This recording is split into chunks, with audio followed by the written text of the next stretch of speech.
नमस्कार दोस्तों, रंगमंच कहानियों का में आपका स्वागत है। तो कहानियों का सिलसिला शुरू करते हुए लीजिए सुनते हैं मुंशी प्रेमचंद्र की कहानी एक आँच की कसर। सारे नगर में महाशय यशोदानंद का बखान हो रहा था। नगर ही में नहीं, समस्त प्रांत में उनकी कीर्ति की जाती थी। समाचार पत्रों में टिप्पणियां हो रही थी। मित्रों से प्रशंसापूर्ण पत्रों का तांता लगा हुआ था। समाज सेवा इसको कहते हैं। उन्नत विचार के लोग ऐसा ही करते हैं। महाशय जी ने शिक्षित समुदाय का मुख उज्जवल कर दिया। अब कौन यह कहने का साहस कर सकता है कि हमारे नेता केवल बात के धनी है, काम के धनी नहीं है। महाशय जी चाहते तो अपने पुत्र के लिए उन्हें कम से कम 20,000 रुपये दहेज में मिलते, उस पर खुशामद खाते में।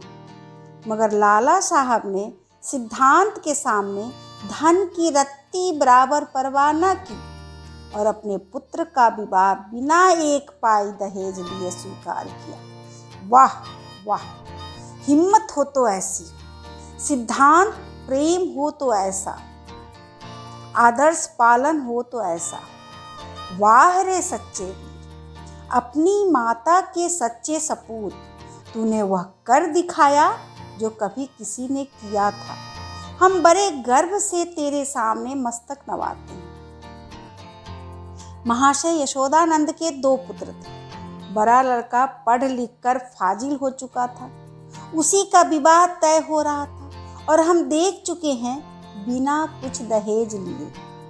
आज का तिलक था। शाहजहांपुर स्वामी दयाल तिलक लेकर आने वाले थे। शहर के गणमान्य सज्जनों को निमंत्रण दे दिए गए थे। वे लोग जमा हो गए थे। महफिल सजी हुई थी। एक प्रवीण सितारिया अपना कौशल दिखाकर लोगों को मुग्ध कर रहा था। दावत को सामान भी तैयार था। मित्रगण यशोदानंद को बधाइयाँ दे रहे थे। एक महाशय बोले, तुमने तो कमाल कर दिया। दूसरे, कमाल? यह कहिए कि झंडे गाड़ दिए। अब तक जिसे देखा मंच पर व्याख्यान झाड़ते ही देखा। जब काम करने का अवसर आता था तो लोग दुम लगा लेते थे। तीसरे, कैसे कैसे बहाने गढ़े जाते हैं। साहब, हमें तो दहेज से सख्त नफरत है। यह मेरे सिद्धांत के विरुद्ध है, पर क्या करूं? क्या बच्चे की अम्मी जान नहीं मानती?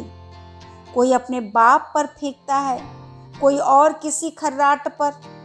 चौथे, अजी कितने तो ऐसे बेहाया हैं जो साफ साफ कह देते हैं कि हमने लड़के को शिक्षा दीक्षा में जितना खर्च किया है वह हमें मिलना चाहिए।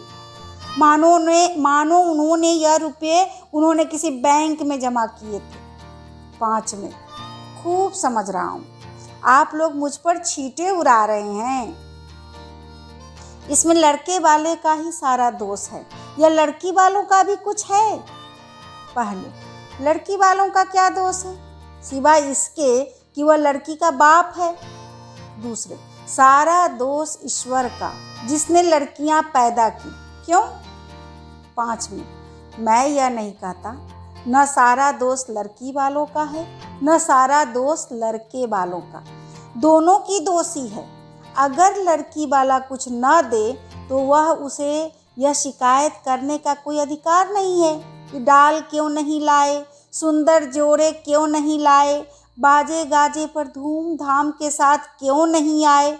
बताइए। चौथे, हाँ, आपका यह प्रश्न गौर करने लायक है। मेरी समझ में तो ऐसी दशा में लड़के के पिता से यह शिकायत न होनी चाहिए। 5 में, तो यूं कहिए कि दहेज की प्रथा के साथ ही डाल, गहने और जोरों की प्रथा भी त्याज्य है। केवल दहेज को मिटाने का प्रयत्न करना व्यर्थ है। यशोदानंद, यह भी लेम एक्सक्यूज है। मैंने दहेज नहीं लिया है, लेकिन क्या डाल गहने ले जाऊंगा? पहले, महाशय आपकी बात निराली है। आप अपनी गिनती हम दुनिया वालों के साथ क्यों करते हैं? आपका स्थान तो देवताओं के साथ है। दूसरा, 20,000 की रकम छोड़ दी, क्या बात है। यशोदानंद, मेरा तो यह निश्चय है कि हमें सदैव प्रिंसिपल पर स्थिर रहना चाहिए। प्रिंसिपल के सामने मणि की कोई वैल्यू नहीं है। दहेज की कुप्रथा पर मैंने खुद कोई व्याख्यान नहीं दिया, शायद कोई नोट तक नहीं लिखा। हाँ, कॉन्फ्रेंस में इस प्रस्ताव को सेकेंड कर चुका हूँ। मैं उसे तोड़ना भी चाहूँ तो आत्मा न तोड़ने देगी। मैं सत्य कहता हूँ, यह रुपये लूँ तो मुझे इतनी मानसिक वेदना होगी कि शायद मैं इस आघात से बच ही न सकूं।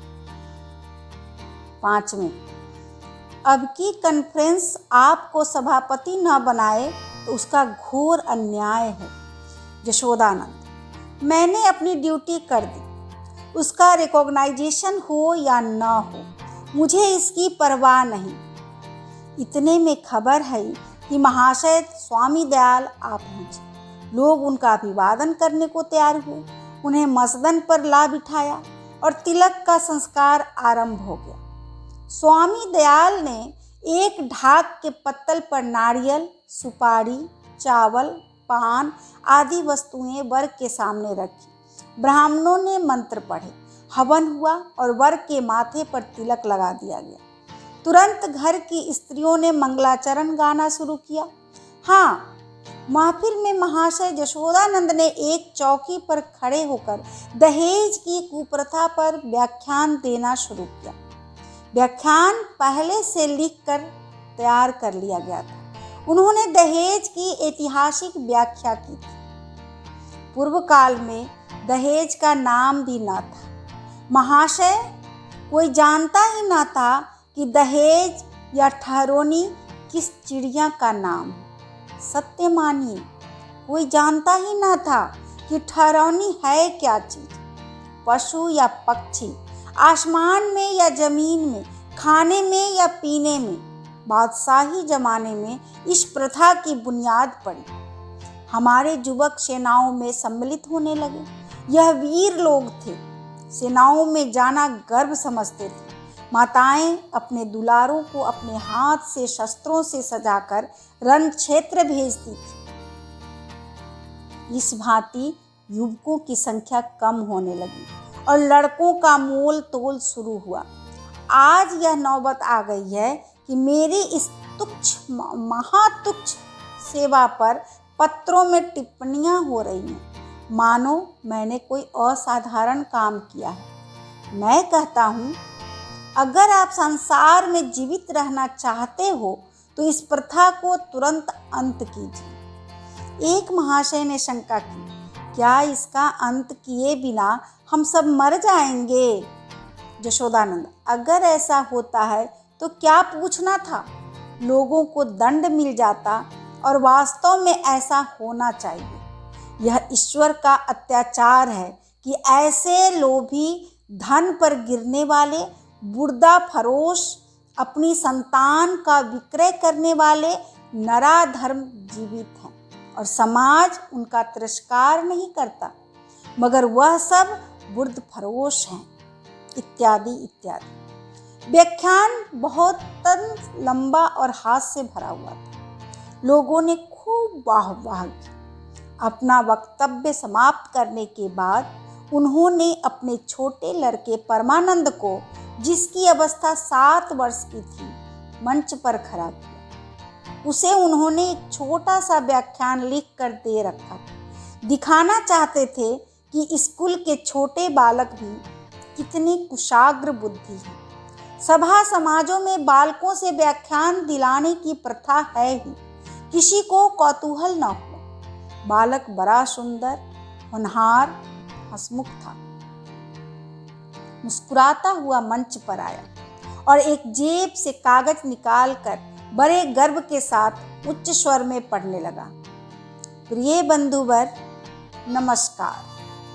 आपके पत्र से विदित होता है कि आपको मुझ पर विश्वास नहीं है। मैं ईश्वर को साक्षी करके धन आपकी सेवा में इतनी गुप्त रीति से पहुंचेगा कि किसी को लेश मात्र भी संदेह न होगा। हाँ, केवल एक जिज्ञासा करने की धृष्टता करता हूँ। इस व्यापार को गुप्त रखने से आपको जो सम्मान और प्रतिष्ठा लाभ होगा और मेरे निकटवर्ती में मेरे जो निंदा की जाएगी उसके उपलक्ष्य में मेरे साथ क्या रियायत होगी। मेरा विनीत अनुरोध है कि 25 में से 5 निकालकर मेरे साथ न्याय किया जाए। महाशय जसोदानंद घर में मेहमानों के लिए भोजन परोसने का आदेश करने गए थे। निकले तो यह वाक्य उनको कानों में पड़ा, 25 में से 5 मेरे साथ न्याय किया जाए। चेहरा फक हो गया। झपट कर लड़के के पास गए, कागज उसके हाथ से छीन लिया और बोले, नालायक, यह क्या पढ़ रहा है? यह तो किसी मुवक्किल का खत है जो उसने अपने मुकदमे के बारे में लिखा था। यह तू कहाँ से उठा लाया? शैतान, जा वह कागज ला जो तुझे लीक कर दिया गया था। एक महाशय, पढ़ने दीजिए। इस तहरीर में जो लुत्फ है वह किसी दूसरी तकरीर में ना होगा। दूसरे, जादू, वह जो सिर चढ़ के बोले। तीसरे, अब जलसा बर्खास्त कीजिए, मैं तो चला। चौथे, यहाँ भी चलते हुए। जशोदानंद, बैठिए बैठिए, पत्तल लगाए जा रहे हैं। पहले, बेटा परमानंद, जरा यहाँ तो आना। तुमने यह कागज कहाँ पाया? परमानंद, बाबूजी ही तो लिख कर अपने मेज के अंदर रख दिया था। मुझसे कहा था कि इसे पढ़ना। अब नाहक मुझसे खपा रहे हैं। जशोदानंद, वह यह कागज था कि सुअर, मैंने तो मेज के ऊपर ही रख दिया था। तूने ड्रॉअर में से क्यों यह कागज निकाला? परमानंद, मुझे मेज पर नहीं मिला। जशोदानंद, तो मुझसे क्यों नहीं कहा? ड्रॉअर क्यों खोला? देखो, आज ऐसी खबर लेता हूँ कि तुम भी याद करोगे। पहले यह आकाशवाणी है। दूसरे, इसको लीडरी कहते हैं कि अपना उल्लू सीधा करो और नेक नाम भी बनो। तीसरे, शर्म आनी चाहिए। यह त्याग से मिलता है, धोखेधड़ी से नहीं। चौथे, मिल तो गया था पर एक आंच की कसर रह गई। पांचवें, ईश्वर पाखंडियों को यूं ही दंड देता है। यह कहते हुए लोग उठ खड़े हुए। जशोदानंद समझ गए कि भंडा फूट गया, अब रंग न जमेगा। बार बार परमानंद को कुपित नेत्रों से देखते थे और डंडा तौल कर रह जाते थे। इस शैतान ने आज जीती जिताई बाजी खो दी। मुंह में कालिख लग गई, सिर नीचा हो गया। गोली मार देने का काम किया है। उधर रास्ते में मित्र वर्ग यूं टिप्पणियां करते जा रहे थे। एक ईश्वर ने मुंह में कैसी कालिमा लगाई कि हयादार होगा तो अब सूरत न दिखाएगा। दूसरा, ऐसे ऐसे धनी मानी विद्वान लोग ऐसे पतित हो सकते हैं? मुझे यही आश्चर्य है। लेना है तो खुले खजाने लो, कौन तुम्हारा हाथ पकड़ता है? यह क्या कि माल चुपके चुपके उड़ाओ और यश भी कमाओ। तीसरा, मक्कार का मुंह काला। चौथा, जशोदानंद पर दया आ रही है। बेचारे ने इतनी धूर्तता की, उस पर भी कलई खुल ही गई। बस एक आंच की कसर रह गई। अभी आप सुन रहे थे मुंशी प्रेमचंद्र की प्रसिद्ध कहानी एक आंच की कसर। आपको यदि यह कहानी अच्छी लगे तो आप मेरे चैनल को लाइक और सब्सक्राइब जरूर करें तथा साहित्य प्रेमी दोस्तों के साथ शेयर करें। सपोर्ट के लिए धन्यवाद।